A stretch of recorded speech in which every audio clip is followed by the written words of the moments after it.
Let me be honest with you guys, I don't give a damn about Jurgen Klopp celebrating post-match. All I want to see is Sir BCHD down the pub with the boys after a 90th minute away day winner. Get in, swivel on it. This right here is my favorite thing ever in the history of forever. And who's that? Oh, it's Mr. MVP!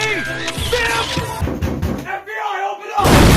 I know, right? It's a Christmas miracle. Unbelievable scenes. I've actually got my hands on a next-gen console. The only W I've taken in 2020, I swear down. Welcome to Next Gen. Here it is, FIFA 21. We've got it secured, locked and loaded on the PS5. And I thought, what better way to start off my first ever FIFA 21 Next Gen video? It's the mark of a new era. You guys have been requesting it down in the comments below. We're going to kick things off with our first ever rebuild challenge on FIFA 21 Next Gen. There could only be one choice, the ultimate job. Get Ole off the wheel. It's time for Sir BCHD to take over. Let's take a look and see what the next gen consoles have to offer, what new changes and graphical enhancements are in career mode and the gameplay. I'm keen to explore it all, and I'll keep you guys updated on every single new piece of information I find along the way. Graphically, it's a slight enhancement. Hopefully, once we get into some gameplay with the Champions League final, by the end of this video, we should be able to compare and contrast the differences between current and next gen. In terms of a career mode perspective, it's pretty similar. I'm not going to try and hype it up into something it's not. The menus are the same, there's no new features, you just get a few new pre-game cutscenes, and that's about it. Just think about everything in this game mode that could have changed, it hasn't. Why would you say something so controversial yet so brave? Based on the menus alone, there's only one clear standout thing that differentiates it, and that is the new font on the text in the menus. That's about it. If we didn't get a free upgrade for this, I honestly don't know what I would have done with myself. I'm running this on a 4K monitor, it's looking pretty sharp, it's looking crisp, the player models, the lighting, it's just got that extra edge to it that current gen doesn't offer. Would I say you're missing out on too much? I'd say not really. I'm not happy or disappointed because it's exactly what I was expecting. Just minor graphical upgrades and a Mason Greenwood face scan that still looks like a coconut. This is almost as slanderous as The Weeknd not getting any Grammy nominations, for crying out loud. Anyways, you know what goes down by now. We're into the summer transfer window and we are going to get some business done on next gen. With £236.6 million to spend, let's get it kicked off, baby, because there is so much to improve here. Listen, I need you all to subscribe to BCHD and help him reach 100,000 before 2021. Word is on the street, he is the best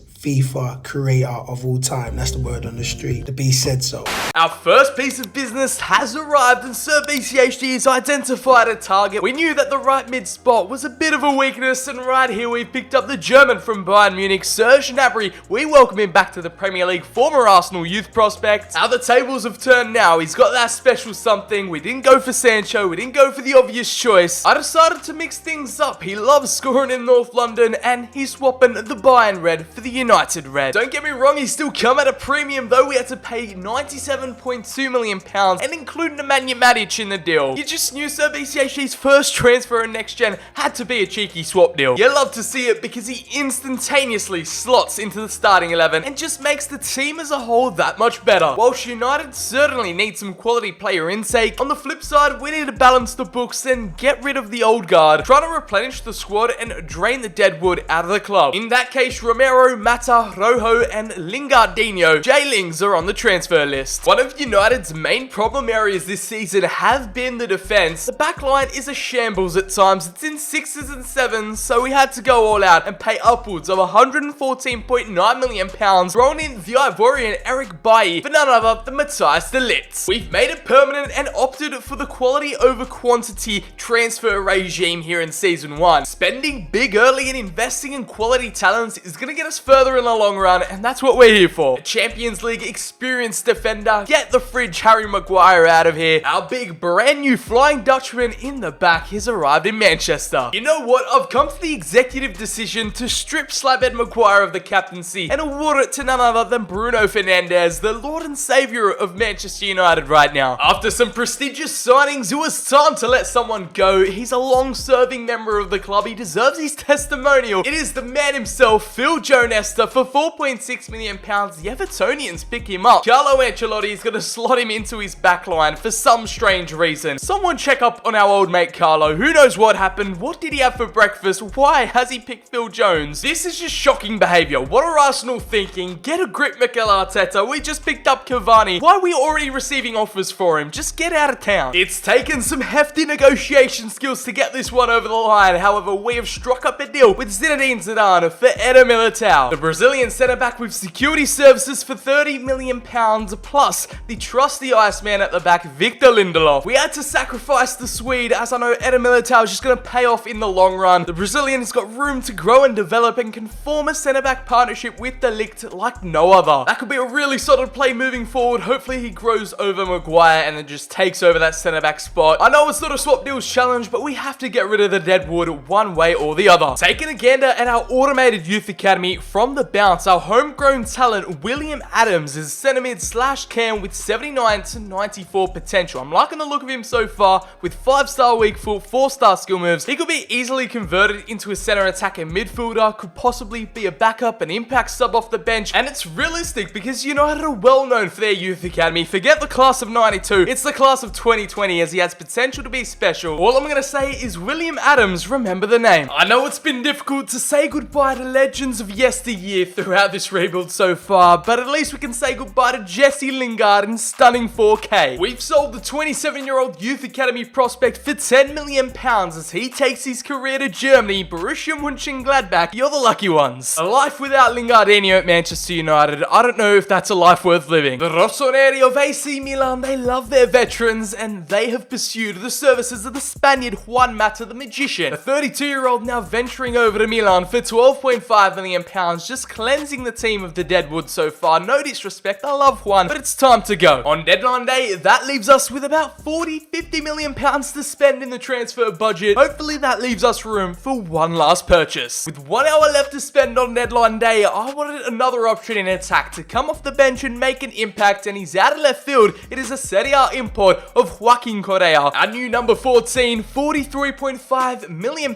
spent on the 26-year-old centre forward who's really versatile. Signed over from Lazio, in my opinion, he is one of the most underrated stars in European football right now. The plan is that he can translate that form here in the Premier League for the Red Devils, and he is just a great little backup to Cavani, who is now aging and has already gone down in overall. It's not hard to do better than what United actually do in real life, spending £285.6 million, simultaneously swapping out some Deadwood and selling to get off the wage bill. That has been a successful summer, and I can't wait to rip into the season. Here's a glance at our starting 11. We've picked up some starters, 3 starters in fact, upgraded in certain areas and picked up quality. With top-notch signings, top-notch replacements, let's praise the winning formula as we simulate the rest of the season. Here's something I've noticed at the start of every first Premier League, first Champions League game, you get this nice pre-match cutscenes of the crowds just bursting through the doors. It's a packed house tonight and there's about 5 people rocking up through the turnstiles. Very realistic. Here in a Champions League away day in Paris, we get to see the players arriving at the ground. We've got Angel Di Maria back to face his former club, and the boys are off the bus. Bruno De Ligt, everyone is here. Nabry's even made the journey as well. So it's a nice little immersive cutscene that gets you hyped for the match. And that's about it. Everything just starts up as usual after that 10 seconds or so. On Derby Day, when it's Liverpool versus Manchester United, one of the biggest rivalries and events in the English footballing calendar, you get to witness all the players arriving off the bus, and obviously they're focusing on your best player in the side. And again, that's about it in terms of pre-match cutscenes and atmosphere. Here is how the remainder of Season 1 played out, and surprisingly enough, we weren't that far away from the title. All I wanted was realistically a Champions League qualification, but we managed to mount a bit of a title push. Nothing that would really scare the top dogs like Liverpool and Spurs, as Everton claim a 4th spot, Man City down in 5th, Chelsea and Arsenal outside the top 4, which is quite surprising. And in the relegation zone, getting sent to the Championship is Sheffield United, Crystal Palace and Brighton. Out here in the FA Cup, we got knocked out in round 4 to Barnsley in a replay. Are you kidding me? What an embarrassing exit. Through to the Carabao Cup, no finals appearance there, no extra silverware as we were knocked out again in round 4. It's a round 4 curse, 2-1 to Arsenal. In terms of our Champions League performance, it was just a downright embarrassment. I'm surprised we didn't get sacked on the spot just for this. Getting relegated to the Europa League, finishing in 3rd with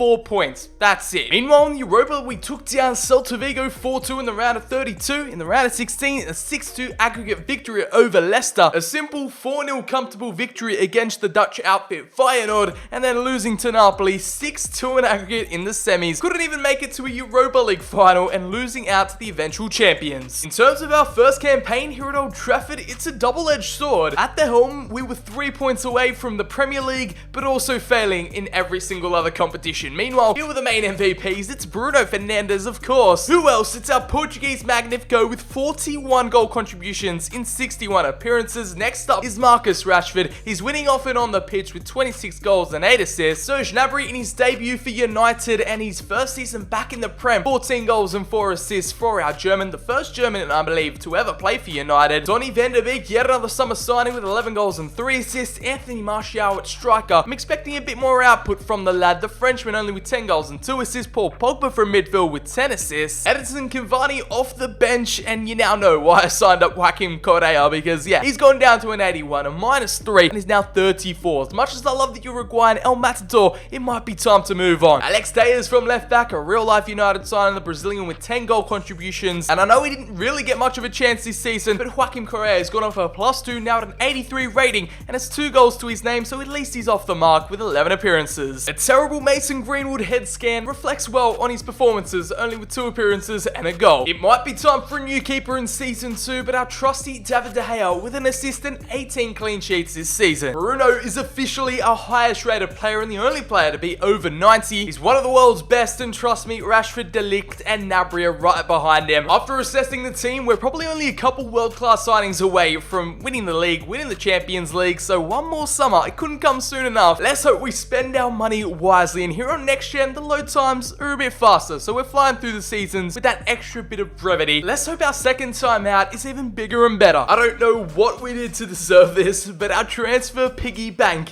is looking like an absolute goldmine right now, with upwards of £330 million to spend. The Glazers have gifted us a war chest to just go crazy with in this second summer transfer window, and trust me, we're gonna make some quality investments. Just to keep you guys in the loop about some premeditated player departures, we have both Fosu Mensah and Marcos Rojo off to join other clubs on pre-contracts. Nice get the Argentine, and the Dutchman is headed to Olympique Lyon. I hinted towards the end of last season that potentially a David De Gea upgrade could be in the works, and shock horror, our first signing of the second campaign is none other than Jan Oblak. Considered by many as one of the best goalkeepers in world football right now, we paid a premium penny of £138 million, just a flat-out transfer, no sneaky swap deals. The Slovakian arrives at Old Trafford, and I believe this is his first stint away from Spain, so it's a new challenge, it's a new destination. I've got no doubt he's going to secure that first goalkeeping spot. On our quest to shore up our shaky defensive department, we've gone all out, and it's just the Brazilian show back there, because not only Telles, Eder Militao, but now Marquinhos has joined. Unlike the Oblak transfer, we've gone for a cheeky swap deal again, offering up Harry Slabhead Maguire to PSG, plus £80 million on top of that. It's no Jan Oblak deal, but it is a very expensive piece of business, offering that versatility too, can play at centre-back and CDM if need be. Having recently scored against the club in the Champions League, if you can't beat him, join him. Marquinhos, welcome to Old Trafford. Don't ask me how, but we have managed to finesse PSG into buying up Luke Shaw for upwards of £42.4 million. The English left-back, who's been at the club since 2014, is finally seeing the exit door, and he's headed off to Paris, the city of love, their new number 37. With the signings we're planning to make, we needed to start generating cash from somewhere. We're about to break the bank on a striker that I think could change everything. You've seen him on the FIFA 21 promos, especially on Next Gen. Erling Braut Haaland, the Norwegian, now 87 overall, is only 21. We've agreed a swap deal, including the downgraded Edinson Cavani. He's aging, he's deteriorating, and Dortmund accepted £114.3 million.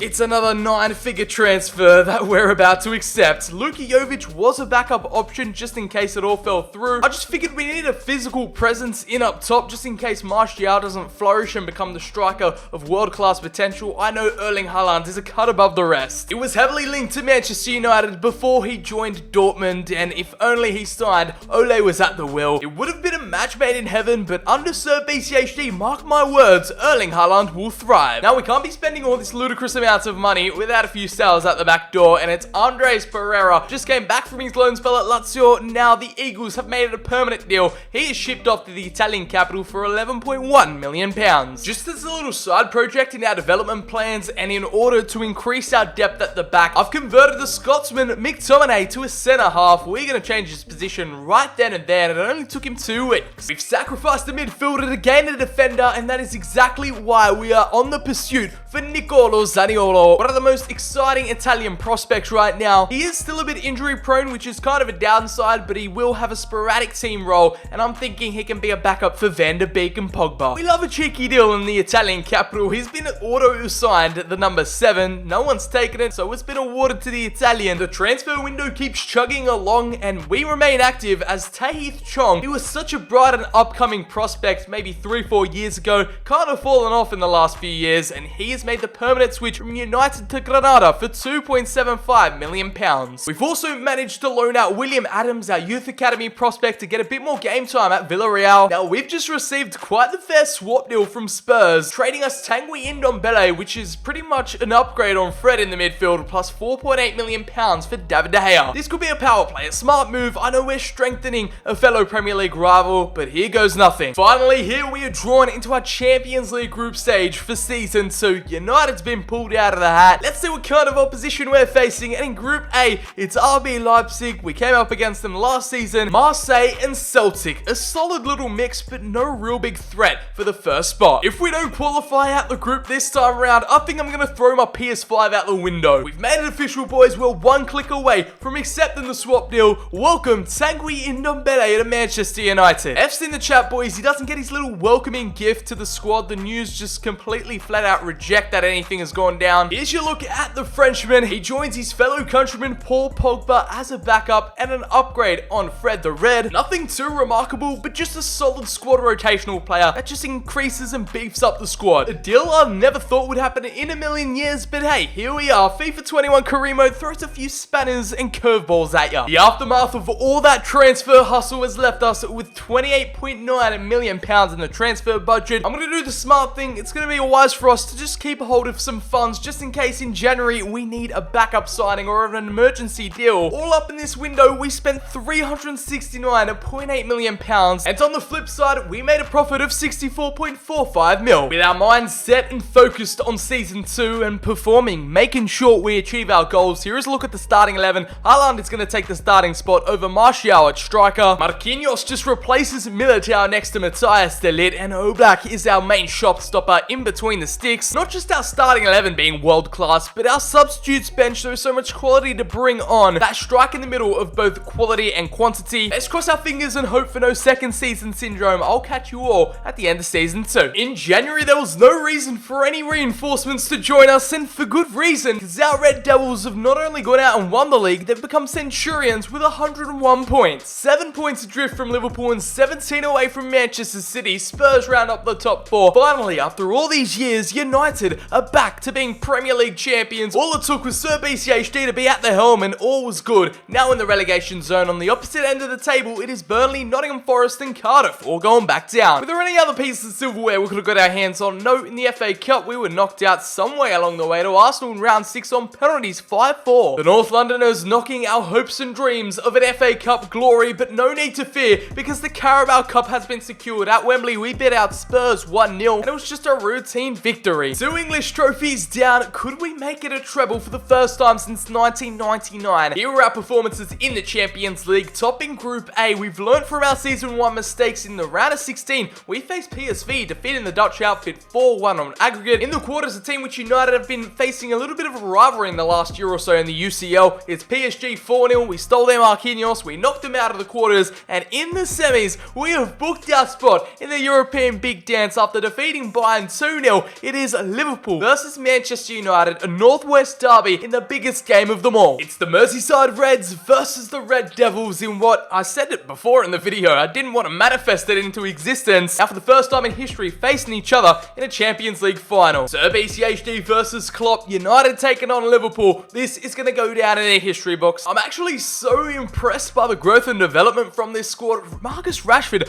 up a +5, now at a 94, reaching Messi and Ronaldo type levels just like our captain, the Portuguese Magnifico Bruno Fernandes. You can't fault him. Absolutely untouchable right now with 31 goals and 22 assists. That is 53 goal contributions and 63 appearances. Donny van de Beek. This is what happens when you give him game time, Ole Gunnar Solskjaer. He absolutely prospers in midfield. Alongside Paul Pogba, the Dutchman has been pulling the strings, and Serge Gnabry was a decent investment from the get-go. And he helped us out starting off at right wing with 22 goals and 5 assists. Erling Braut Haaland really failed to impress. It might have been the fierce competition that Martial was providing, but it was mainly our goals not coming from our strikers, more our midfielders and wingers scoring the goals. Matthias de Ligt from centre back with 4, Daniel James converted him to a left winger as a backup for Marcus Rashford, and he scored 4 goals. Yet another 10 goal contributions from Alex Telles. He just loves the magic number. Paul Pogba from midfield, not as successful as Donny van de Beek, but the Frenchman with 3 goals and 5 assists. Anthony Martial kind of toned it down this season thanks to the arrival of Haaland, but he still managed to put in a good shift off the bench. Our more low-key signings like Zaniolo and Tanguy Ndombele were there to provide us with assistance when need be. Mason Greenwood, I would have been more motivated if he had an actual game face scan. Unfortunately, I can't just let him rot on the bench, but he still managed to go up to an 80 overall, so that's the power of dynamic potential. Joaquin Correa, I gotta admit, was a poor taste in judgment. Really didn't make the impact I was craving. Gotta take your hats off to him. It's gonna come down to this man at the end of the day, Jan Oblak. Having a strong goalkeeper in career mode is so important in the simulations. Slovenian with 2 assists and 31 clean sheets in his debut campaign. Take a look for one last time before we head into the Champions League final. Hopefully we don't take an L, because that would just be heartbreaking. I could never live it down, but let me know down in the comments below. Who would you rather at the helm? Ole Gunnar Solskjaer or Sir BCHD? I all think we know the answer, but just let us know. We've been able to transform this club back to the world-class winning ways of yesteryear. Come on guys, we're on track to win the treble if we take this home tonight. Come on. Glorious scenes as we head into tonight's grudge match with silverware on the line. This is my first time in a Champions League final on Next Gen. Taking a while to load in, but we'll find out. The Liverpool lads have arrived. They're off the bus and they are out here for blood. So we've got to be wary, especially that man Van Dijk, who is going to hold tight the back line. And our boys arriving on Champions League final night. They're looking sharp. I want to hit up these designers or stylists because the lads are in their suits and they're looking pretty fresh. That's all we had for a Champions League final. I was quite shocked there wasn't any special designated cutscene, but I guess not. You might just have to be in a different scenario for it to trigger. There is no mascot / kids walking out with the players like it was showcased in the trailer. I'm really confused, but all I've got my eyes on is that big trophy right there, the Holy Grail, big ears as they like to call it. Just reminding you again of our road to the Champions League final. I'm quite underwhelmed. I don't know about you guys, but that was definitely not the next gen build-up experience I was looking forward to, especially with my new PS5. I thought there'd be something a bit more special, but let's have it then. You can see all their glorious faces in 4K, in the ultra high definition, and it looks absolutely splendid as I'm watching this on my monitor right now. Van de Beek, Telles, they all just look sharp. The player faces and models, I mean, you can see the extra strands of hair. They look a bit more photorealistic. You got to take the positives out of this, because trust me, there's not many. Here is how they line up with Diego Jota, relatively unchanged. Salah, Firmino, Milinkovic, Savic actually in their midfield as well. Here's a more in-depth look at the side. Trent Alexander-Arnold, Robertson all playing. De Gene in the backline, and on the bench they have firepower to come off to haunt us in the second half. Saul and Milinkovic-Savic are the 2 new acquisitions alongside Gene in the backline. We're all familiar with the team. We know our starting 11. Let's head into this one as Roberto Firmino kicks us off. We're playing with the new next-gen camera angle. I'm not quite sure if I'm a fan of it, but we'll play with it just for the time being. Now Rashford spreads it out wide to Alex Telles, always available on the left. Rashford cuts back in, our number 10, no one's pressuring him, and Alisson got a fingertip to that one. The Brazilian shot stopper with all those follicles of hair, you can see each individual strand make a save on that ball. And what a shot it was. That's what a world-class keeper can do. Try aim for the Norwegian target man, Erling Braut Haaland got his head onto that, but it was way over the bar. And Van de Beek able to capitalize. Here with Pogba, I'm not quite a fan of this camera angle, but I have to get used to it, as Van de Beek can slot through Bruno Fernandes, who just can't get there in time. Now back to his midfield partner, Van de Beek, who's already set up a chance tonight, trying to slide it through to Haaland. He's making the backup run, and what a ball it was from Erling Braut Haaland, and it's Donny van de Beek, our Dutch midfielder, absolutely tearing Liverpool to shreds right now in the opening 10 minutes, and the number 34, the tribute to Nuri, and all the lads are joining in on the celebration, scenes that you love to see, and just the link-up play was exquisite. The little cheeky backheel from Haaland, he's got an assist in him, the Norwegian, and the Liverpool defense just allowed him to run straight through, clip whipping the inside of the post and finding the back of the net to get us 1-0 up. Get that up, you Liverpool. Donny van de Beek isn't wasting any time. Sayul, Liverpool on their first ever attack and flurry forward. It's Sayul back on over to Fabinho. Roberto Firmino doing a few flicks and tricks. And again, we try to get it clear, but it's ricocheted. And the Brazilian centre forward has hit the post, struck the woodwork, and Liverpool nearly got themselves the equaliser. I think it's on competitor mode. That's why they're doing all these skill moves for some random reason. I forgot to turn that off. So we're facing a 5-star skills Liverpool team right now. Backing on over to Roberto Firmino, who's trying to find Salah, and he got the shot away. Tellez couldn't make the acceptable clearance, and that was another scare. Haaland, who's already had an assist tonight, he can go for a second. Genome Bruno tried it. Alisson had to clear it away. We go into the break at 1-0 up. Liverpool did have their moments going forward. 2 major chances they weren't able to capitalise on. Donny van de Beek, the man of the match so far. That is a very high definition Alisson in terms of his facial hair and hair. That man is currently stealing the show right now. In the 12th minute, that's the goal that sets us apart. Again, I'm trying to select Pogba, but it's not letting me. Surely, Diogo Jota's offside. No, he's not one-on-one with Oblak, and his chip hits the crossbar. The Portuguese with the audacity to pull something like that off. And again, we were caught out cold. Oblak way off his line. But here, Alex Tellez gets spun into a different dimension. Thiago off the bench. Salah trying to find an option. And it's Diogo Jota with his skill moves completely burns Wan-Bissaka. And Wan-Bissaka takes down his own keeper. And what a block from Marquinhos. It's absolute chaos and it's still not dead. It's still alive for Liverpool, but thankfully delit. Bruno, Haaland's in a bit of space here. Haaland, after Liverpool pushed everyone forward. Erling Braut Haaland again. Denied by Alisson. The Brazilian is on a different level tonight. Now, with our first corner, believe it or not, going to try and find our way into Haaland. Bruno with a lovely little dig, and it's Erling Braut Haaland. No, it's Matthias de Ligt. The absolute monster from centre-back gets the goal. It's the second in the 67th minute, and Manchester United for the 2-goal cushion right in front of the Liverpool fans as well. We had 3 men surrounding him, but he leapt up like a salmon. Even Robertson on the line couldn't defend that. It was a perfectly placed bullet header that is about to sink Liverpool. It's so refreshing to see that go in, because I don't think I scored a corner on FIFA 20. Marquinhos just all over the place at the moment. They're playing 1s and 2s with it and find the breakaway. Jan Oblak came off his line and couldn't defend that one. It's Thiago off the bench to get them back into this game, and then number 6 pulls away with the goal. Split our defense open like it wasn't even there. Oblak I thought would do better, but he's just snuck it in at the near post. Got a game on our hands, ladies and gentlemen. It's not over yet. Oh, no, not again. Fabinho. What an effort from Oblak to keep that out. And he single-handedly kept us alive. Gnabry making a buccaneering run on the right-hand side. He's not offside. He gets caught in his tracks by Fabinho. And again, he's just been, that was so risky. And again, it's just absolute chaos as Marcus Rashford goes for the bicycle kick. We've waited to the 86th minute, but it's finally time for some substitutions. Jurgen Klopp thought so as well. Martial on for Haaland, and it's Joaquim Correa to replace Gnabry on the right. And Liverpool have the chance to equalise things here right on the buzzer. With added time, we're well into it here, and Divock Origi, Jan Oblak. Oh, it's a penalty. No, we've accidentally slid. Oh no, it's a free kick. Alexander-Arnold, someone get on the line. You need to get on the line and save this, please. It's probably definitely going to go in. It's Alexander-Arnold. Marquinhos on the line, gets the clear. It still goes out to the right back again. This is just chaos in the box, and we're trying to clear it. We're going for our lives here, and Salah. Oh my God. I hope for 90th minute scenes in this game, but it's actually happened against us, and Liverpool is celebrating like they've won the whole thing, but they've just sent it into extra time. Jurgen Klopp and the lads are celebrating like there's no tomorrow. Clear defensive incapabilities. I can't defend, and look at the absolute scenes going on here in the Champions League final. Everyone diving for their lives. De Ligt completely misses a tackle. I knew as soon as we gave Liverpool just an inkling of hope. Okay, that's a beautiful HD 4K shot of the seats. Van de Beek's cornered Van Dijk, and all of a sudden he's won back possession. Martial through to Bruno. Bruno tucks it home in a little cheeky side foot. There is our 90th minute scenes we were hoping for.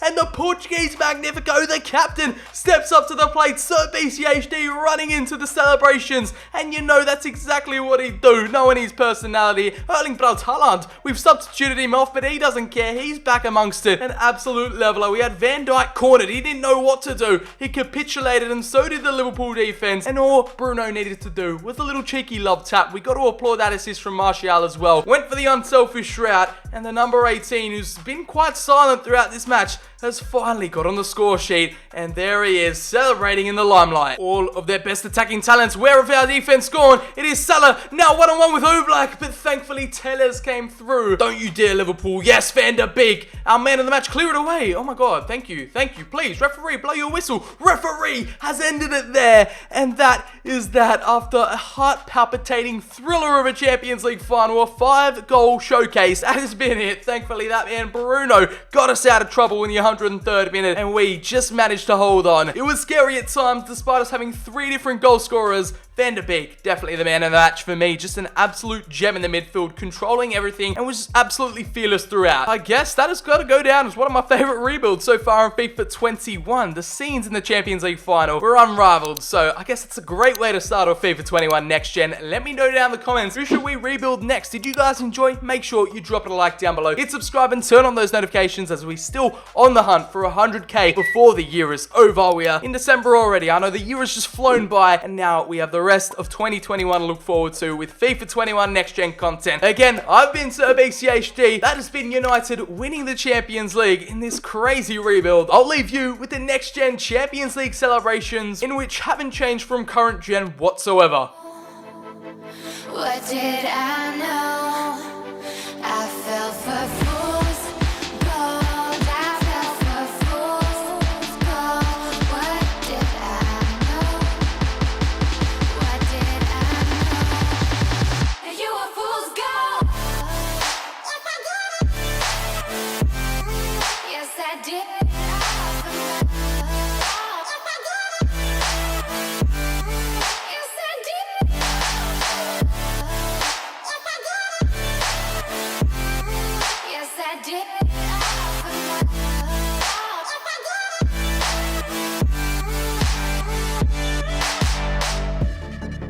And I did it all for love. Yes, I did it all for love. Oh.